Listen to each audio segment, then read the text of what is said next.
The state government, यही अध्याय है जो कि मैं अभी आप लोगों को पढ़ा रहा हूं, क्योंकि आप लोग हैं कक्षा 7 में, आप लोगों को पढ़ाई करनी है पीएसबीआई के पाठ्यक्रम के अनुसार, public school board of India के पाठ्यक्रम के अनुसार, और पुस्तक जो है वो आप लोगों का पारस प्रकाशन है, और उसी के अनुसार ये सारी चीजें हो रही है, पढ़ाई हो रही है। और मैं आप लोगों का सोशल साइंस टीचर हूं, और यहां पर मैं बात कर रहा हूं सोशल साइंस के अंतर्गत यानी कि सामाजिक विज्ञान के तहत आने वाले सिविक्स यानी कि नागरिक शास्त्र के एक अध्याय का, यानी कि द स्टेट गवर्नमेंट का।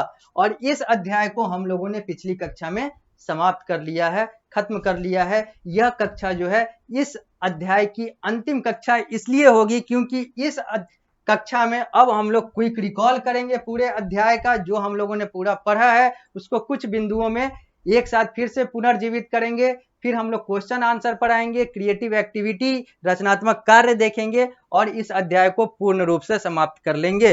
तो आते हैं हम लोग क्विक रिकॉल पर और बात करते हैं यहाँ पर कि कौन कौन सी चीजें हैं जो स्टेट गवर्नमेंट में हम लोग को जानना जरूरी है और हम लोगों ने देखा है। तो लिखा हुआ है पहला, state government function according to the constitution of India. जो राज्य सरकार है ये भारतीय संविधान के तहत, भारत की जो राज्य की अलग अलग सरकार है ये भारतीय संविधान के तहत कार्य करती हैं। दूसरा, state government is divided into 3 organ. जो राज्य सरकार है वो 3 अंगों में विभाजित है, एक स्टेट लेजिस्लेचर, एक स्टेट एग्जीक्यूटिव और एक स्टेट जुडिशियरी। यानी कि एक राज्य की विधायिका, एक राज्य की कार्यपालिका और एक राज्य की न्यायपालिका। अब हम लोग आते हैं पृष्ठ संख्या 136 पर। यहां पर लिखा हुआ है 2 पॉइंट और लिखा हुआ है, state government function according to the constitution of India. ये वही वाला पॉइंट है, ये दोनों पॉइंट वही वाला है जो फिर से 2 बार प्रिंट हो चुका है, तो इसको फिर से पढ़ लें। The government function according to the constitution of India, state government is divided into 3 organ, state legislature, state executive and judiciary यानी कि हाई कोर्ट। अब हम लोग आते हैं एक्सरसाइज पर। पढ़ाई तो हो गई आप लोगों की पूरी इस अध्याय की। अब हम लोग बात करेंगे उस चीज की जो अब आप लोगों को करना है। आप लोगों को ये सारे प्रश्न के उत्तर देने हैं, सारे प्रश्न पढ़ने हैं, सारे प्रश्न के उत्तर देने हैं। कहीं पर भी कोई भी समस्या आता है आप मुझसे पूछ सकते हैं। पूरे अध्याय में समझने में कहीं पर भी कोई भी समस्या आई हो आप मुझसे पूछ सकते हैं। इसके अलावा मैंने अभी तक जितना भी अध्याय आप लोगों को पढ़ाया है उसमें कोई समस्या आया हो आप मुझसे पूछ सकते हैं।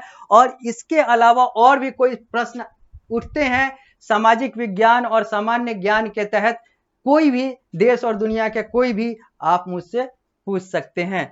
तो अब बात करते हैं एक्सरसाइजेज की। यहाँ पर अलग अलग प्रश्न दिए गए हुए हैं, अलग अलग तरह के प्रश्न दिए गए हुए हैं जिसके उत्तर आप लोगों को देने हैं। और ये सारे प्रश्न जो हैं इसी अध्याय के आधार पर है जो मैंने आप लोगों को पढ़ाया है पीएसबीआई के पाठ्यक्रम और पारस प्रकाशन पुस्तक के अनुसार। यह जो सामने आप लोगों को दिख रहा है लिखा हुआ, यह भी पारस प्रकाशन पुस्तक का ही एक पृष्ठ है और यह पृष्ठ संख्या 136 है, जो कि आप लोगों के कक्षा 7 के तहत आने वाले सामाजिक विज्ञान का पृष्ठ संख्या है। तो यहाँ पर हम लोग सबसे पहले एक्सरसाइज में आते हैं। तो यहाँ पर 4 प्रश्न ऐसे दिए गए हुए हैं जहां पर 4 विकल्प हैं हर प्रश्न के। तो ये मल्टीपल चॉइस क्वेश्चन है, बहुविकल्पीय प्रश्न है जहां पर 4 विकल्प दिए गए हुए हैं। आपको पढ़ना है और हर प्रश्न के 4 विकल्प हैं, पढ़ के आपको सही विकल्प का चुनाव करना है। जबकि फिल इन दी ब्लैंक्स में 6 प्रश्न है, रिक्त स्थान की पूर्ति करनी है। और यहाँ पर आपको ये जो खाली स्थान है, खाली जगह है, रिक्त स्थान है, इसको भरना है। ट्रू फॉल्स यानी कि सही गलत वाला जो है कथन यहाँ पर दिया गया हुआ है। 5 प्रश्न इसमें भी दिए गए हुए हैं। आप लोगों को यहाँ पर पढ़ के यह देखना है कि कौन सा कथन सही है, कौन सा कथन गलत है। सही है तो ट्रू, गलत है तो फॉल्स। सारे सही है तो सारे ट्रू, सारे गलत है तो सारे फॉल्स। कुछ गलत कुछ सही है तो जो सही है वो ट्रू, जो गलत है वो false. Very short answer type question में 4 प्रश्न है। इन चारों प्रश्न के उत्तर आप लोगों को एक एक वाक्य में देना है। जबकि शॉर्ट आंसर टाइप क्वेश्चन में 5 प्रश्न दिए गए हुए हैं और ये 5 प्रश्नों के उत्तर 2 से 3 वाक्य में आप लोगों को देने हैं। इसके बाद लॉन्ग आंसर टाइप क्वेश्चन में 5 प्रश्न है और ये पांचों प्रश्न के उत्तर एक एक अनुच्छेद यानी कि 5 से 6 वाक्यों में आप लोगों को करने हैं। इसके बाद आता है क्रिएटिव एक्टिविटी और हम लोग आ चुके हैं पृष्ठ संख्या 137 पर, जो अंतिम पृष्ठ है इस अध्याय का। यहां पर क्रिएटिव एक्टिविटी में कुछ प्रश्न पूछे गए हुए हैं, कुछ पॉलिटिकल पार्टी, कुछ नंबर ऑफ एमएलए इलेक्टेड, ये सारी चीजें दी गई हुई है। प्रश्न संख्या 1 पर, 1 पर, प्रश्न संख्या 2 है, प्रश्न संख्या 3 है, प्रश्न संख्या 4 है। टोटल 4 प्रश्न है जो क्रिएटिव एक्टिविटी यानी कि रचनात्मक कार्य के तहत आप लोगों से पूछे गए हुए हैं। आप लोगों को इसका उत्तर भी देना है, एक्सरसाइज करना है, रचनात्मक जो कार्य दिए गए हुए हैं, क्रिएटिव एक्टिविटी जो दिए गए हुए हैं, इसके भी उत्तर देने हैं।